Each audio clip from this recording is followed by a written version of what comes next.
Roma 10:8-11.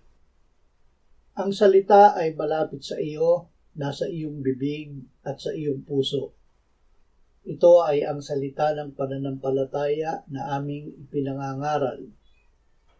Sapagkat kung ipahayag mo sa pamamagitan ng iyong bibig si Jesus na Panginoon at sasampalataya ka sa iyong puso na binuhay siyang muli ng Diyos mula sa mga patay, ay maliligtas ka.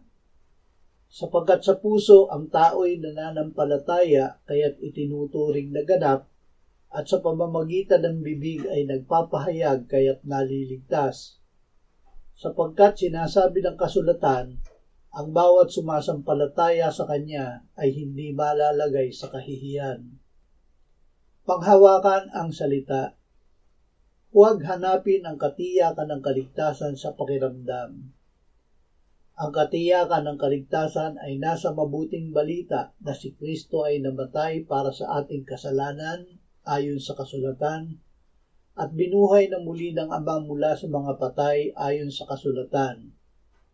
Nang sumampalataya tayo sa mabuting balita, hindi ang ating naramdaman ang ipinahayag ng ating bibig, kundi si Jesus ay ating Panginoon at tayo ay sumampalataya sa ating puso na siya ay muling binuhay ng Diyos. Ang salita ng Diyos ang tumitiyak sa atin na tayo ay Kanyang iniligtas sapagkat ang lahat ng tumatawag sa pangalan ng Panginoon ay maliligtas.